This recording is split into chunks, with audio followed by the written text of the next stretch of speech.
रज़ा साहब, social media जो है वो डेफ़िनेटली पीटीआई का एक बेहतर मतलब एक ज़्यादा एक मौसर उनका इंजन है सोशल मीडिया पे पीटीआई का बतौर सियासी जमात। लेकिन मैं समझता हूँ कि इस वक़्त जब से उनको इक़्तिदार से वो नो कॉन्फिडेंस के ज़रिए बाहर निकले हैं, तो उनको एक ट्रेमेंडस सपोर्ट मिली। कहाँ से?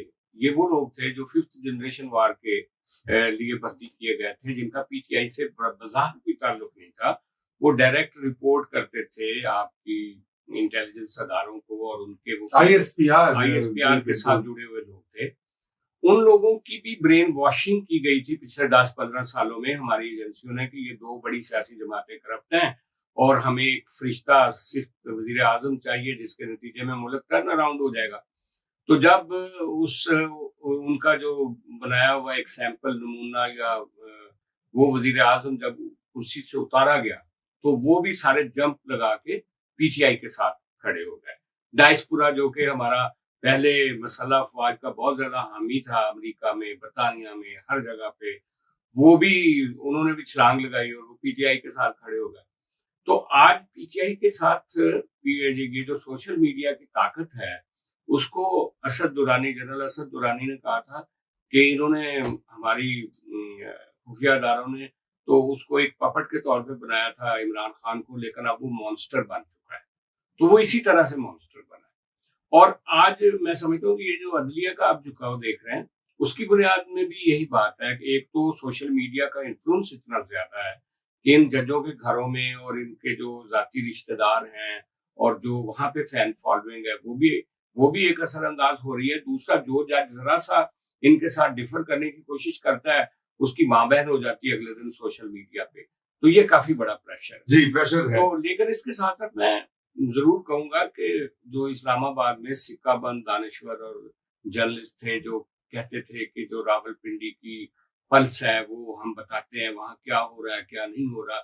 मैं पिछले कई दिनों से देख रहा हूँ, कई महीनों से देख रहा हूँ, वो सारे के सारे मुशाद हुसैन सैयद हों, अब्दुल मालिक हों, दूसरे लोग हों, वो सारे कह रहे हैं जी कि इमरान खान ने एस्टेब्लिशमेंट को ज़ेल कर दिया और वो जीत रहा है।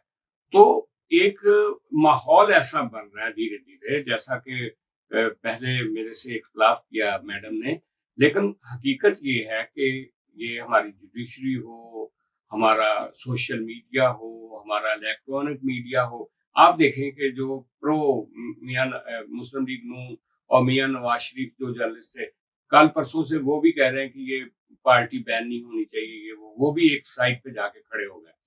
तो ये सारा जो इन्फ्लुएंस क्रिएट हो रहा है, उसके सामने वो जो हमारी एस्टेब्लिशमेंट चीजों को मेकिंग शेपिंग करती थी, उसकी ताकत कमजोर हो रही है। उसकी ताकत इस कदर कमजोर हो रही है कि वो जो पहले पार्लियामेंट के पीछे रहकर, एक कैबिनेट के पीछे रहकर, वजीर आजम के पीछे रहकर जो अपनी ताकत इस्तेमाल करते थे, अब उनके लिए उस ताकत को इस्तेमाल करने के लिए खुल के सामने आना पड़ रहा है। तो जो कि बहुत डेंजरस है हमारे सिस्टम के लिए।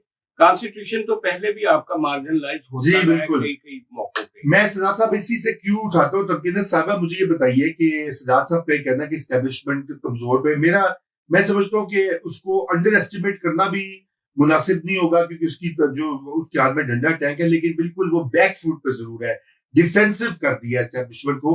अब मुझे बताइए तबकीनत साहबा, ये बड़ी र्यूमर्स है कि जी मार्शल लॉ, इमरजेंसी, इन हालात में इस्टेब्लिशमेंट लगा सकती है मार्शल लॉ?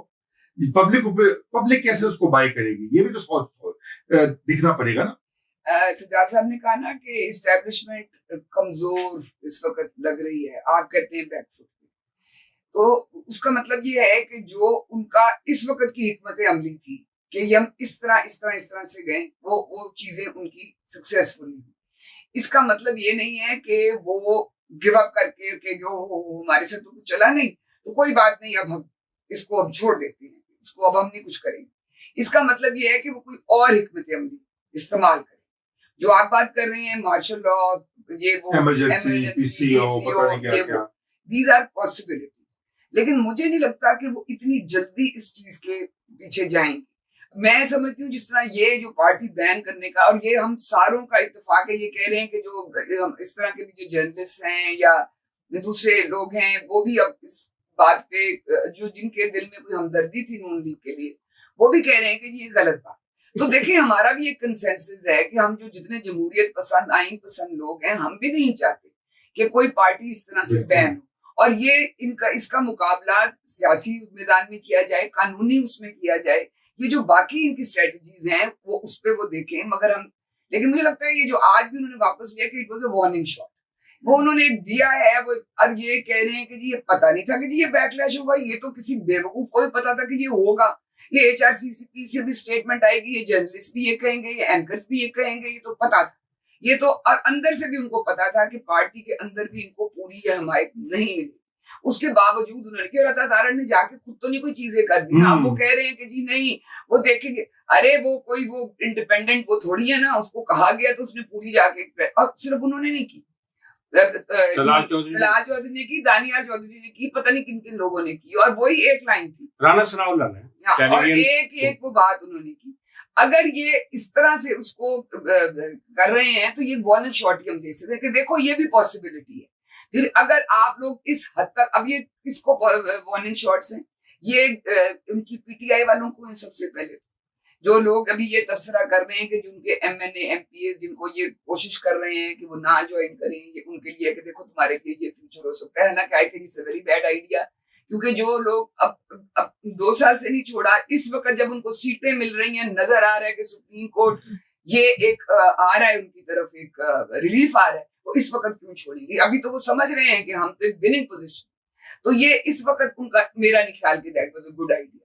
दूसरा ये एक वो है मैसेज कि जो ये बात चल रही है ना कि वो पीछे से जी वो इमरान खान तो जीत रहा है, उसकी डील हो रही है, वो तो देखे ना उसको वहां भी छोड़ रहे हैं, ये पीछे कोई अंदर खाने। I think this was another message कि ऐसी कोई चीज नहीं है, he is unacceptable in the system, हम नहीं इसको लेके आए।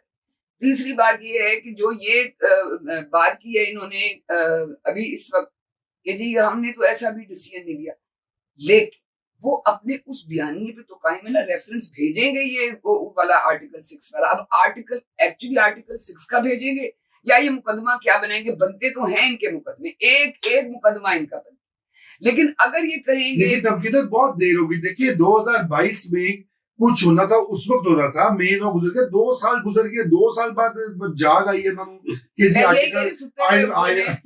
आइन जो है वो पमाल हो गया। बाद ये छोड़े, देखिए मैं आपको ये कहता हूँ ये तो कुछ नहीं होने वाला इस वक्त। एक